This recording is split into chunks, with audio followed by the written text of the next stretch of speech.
What's up guys, and welcome back to Tech Plant. I was recently sent the VIPARSPECTRA XS1500, so let's unbox this thing and check it out. This is going to be a pretty quick unboxing video, but I'm going to follow up this video with a series of videos using this light. They did also send me a tent to grow in, so I'm going to actually try growing a bunch of different vegetables from seed all the way to harvest and just kind of see how well these lights actually perform. But I'll talk a little more about that at the end of the video, so let's just get to this unboxing. Just my initial impressions as I pulled this thing out of the box is it is actually quite heavy, which does make sense because it does have a nice quality driver and it is made with some really solid metal parts.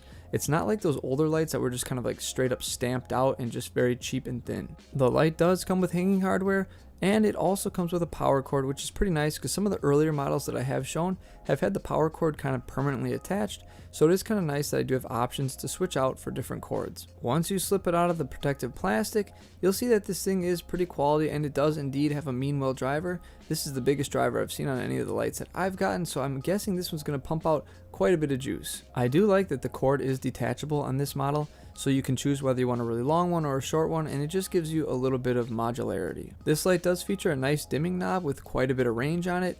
However, it does not have a power switch, so as soon as you plug this light in, it will be on at whatever setting you have it set at. Something that I did notice was quite different on this light than I see on most of these quantum board models is the back heatsink side has a lot of fins, which is really cool because this is really going to help out with your heat dissipation. The greater the surface area, the greater the heat dissipation, and some of the previous models I've shown are just kind of one big flat sheet of aluminum, which is nowhere near as efficient for removing heat as these fins are.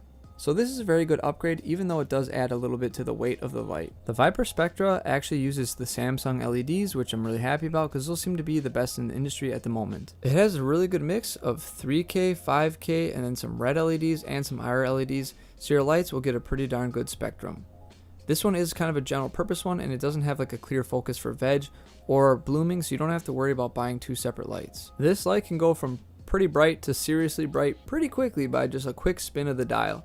I always like these adjustable lights because I believe it gives you a lot more flexibility in what you're growing for the price of one light. That way you're not buying a bunch of different lights to service different kind of steps in the plant's life. Like usual, I like to plug these into a watt meter and just kind of see where we're at with the wattage and how much it's consuming at each level of dimness. On its lowest setting, we're sitting at about 8 watts. And then if we max it out, we're looking at about 160 watts.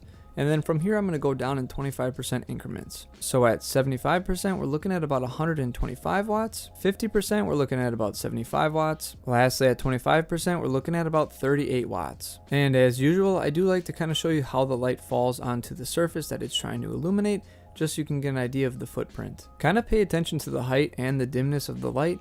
Again, I think the real power of dimming these lights is when you're starting out your plants, when they're just seedlings, you really don't need to pump that much wattage into them if you put the light nice and close. And then as they slowly start to mature and grow larger, you can kind of increase the wattage as you bring the light upwards. That way you're not just sitting at max wattage hanging 3 feet above your plants, wasting a ton of energy.